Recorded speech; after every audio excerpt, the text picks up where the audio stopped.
हमें कर्मों का फल नहीं बल्कि कर्म के पीछे के भावों का फल मिलता है। सब कुछ लूट लो लेकिन मजबूरी मत लूटो। हम कितने मासूम हैं। लॉकडाउन की खबर सुनते ही 2 रुपए का नींबू 10 रुपए में बेचने लगते हैं, 30 रुपए का प्याज 100 रुपए में बेचने लगते हैं, 25 का परवल 80 में बेचने लगते हैं। मरीजों के लिए ऑक्सीजन की कमी सुनते हैं तो ऑक्सीजन की कालाबाजारी शुरू कर देते हैं। हम मरीज को हजारीबाग से रांची पहुंचाने की बात देखते हैं तो 10 से 15 हजार रुपए मांग बैठते हैं। बनारस से गाजीपुर के लिए 10,000 मांगते हैं, मिर्जापुर से बनारस के लिए 5 से 10,000 मांगते हैं, नोएडा से दिल्ली के लिए 5,000 मांगते हैं। दम तोड़ते मरीजों की दुर्दशा देखते हैं तो रेमडेसिविर इंजेक्शन में पैरासीटामोल मिलाकर बेचने लगते हैं। हम जब मरीजों पर जान की आफत देखते हैं तो लाखों का बिल बनाकर चूसना शुरू कर देते हैं। हम मरीजों के लिए जरूरी दवाओं के नाम जानते हैं, फिर उनको स्टोर करना शुरू कर देते हैं। वास्तव में हम बहुत मासूम हैं या फिर लाशों का मांस नोचने वाले गिद्ध हैं। गिद्ध तो मरने के बाद अपना पेट भरने के लिए लाशों को नोचता है, पर हम तो अपनी तिजोरियां भरने के लिए जिंदा इंसानों को ही नोच नोच कर खा रहे हैं। कहां लेकर जाएंगे ऐसी दौलत, या फिर किसके लिए? कभी सोचा है आपने? एक बार सोचना जरूर। एक दिन हिसाब सबको देना पड़ेगा ईश्वर की अदालत में।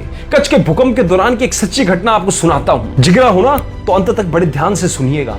पुलिस राहत कार्य कर रही थी, मलबे को घर से निकालने के लिए जीवित बच्चे, लोगों और मृतकों को बाहर निकाल रही थी। एक बूढ़ा आदमी एक सुंदर घर के मलबे के पास बाहर बैठा रो रहा था। मकान ढह गया, पुलिस आई, उसके पुत्र वधू का शव मलबे से निकाला। शरीर पर हर जगह गहने थे। पुलिस ने कहा, ये गहने रख लो, आपको काम आएंगे। फटी आंखों वाले उस आदमी ने कहा, ले लो, सब कुछ ले लो, जो करना है करो, लेकिन मुझे ये गहने नहीं चाहिए। पुलिस के लाख समझाने के बाद बूढ़े ने रोते हुए कहा, जब मोरबी का डैम टूटा था तब मैंने ये सारे गहने मृत लोगों के गले से लूट के अपने घर लाकर अपने पुत्र वधू को पहनाए थे। आज मेरी बहू ने वही गहने पहने हुए हैं जो मैं लूट के लाया था। मुझे कुछ नहीं चाहिए सर, मुझे कुछ नहीं चाहिए। वो बोलता बोलता तेज रोने लग गया और कहने लगा, आप ले लीजिए, आप रख लीजिए, आपको जो करना है, आपको जहां देना है आप दीजिए। कच्छ की इस कहानी को ध्यान में रखिए दोस्तों, और कोरोना के संकट के समय में मनुष्य की मजबूरी का लाभ ना उठाएं। इसलिए हमेशा याद रखें, हमारी कमाई हुई संपत्ति का बंटवारा कोई भी कर सकता है, लेकिन हमारे कर्मों का बंटवारा कोई नहीं कर सकता। हमारे द्वारा किए हुए कर्मों का फल हमें ही मिलेगा।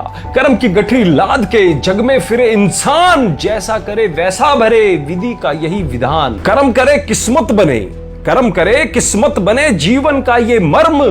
प्राणी तेरे भाग्य में तेरा अपना कर्म। इसलिए कर्मों से डरिए, ईश्वर से नहीं। ईश्वर फिर भी माफ कर सकते हैं पर कर्म नहीं कर सकते। अटल सत्य है कि जैसे बछड़ा 100 गायों में अपनी मां को ढूंढ लेता है, उसी प्रकार कर्म भी अपने कर्ता को ढूंढ ही लेता है। आज नहीं तो कल अवश्य ढूंढ लेगा। दोस्तों, इस वीडियो को शेयर करके उन सभी अयोग्य लोगों को समझाएं जो जल्दी ही गलत काम करके करोड़पति बनना चाहते हैं, और वो भी ऐसी गलत शॉर्टकट तरीके से। और उन्हें समझाएं कि ये प्रकृति का न्याय, छल कपट और लालच में किए गए गलत कर्मों का परिणाम देर से सही पर मिलता अवश्य है। आपका एक मूल्यवान शेयर बहुतों की मानसिकता बदल सकता है। और आप ऐसे लोगों को क्या सीख देना चाहोगे जो लोगों का ऐसे समय में फायदा उठाते हैं? कमेंट के माध्यम से हमें जरूर बताइएगा। धन्यवाद।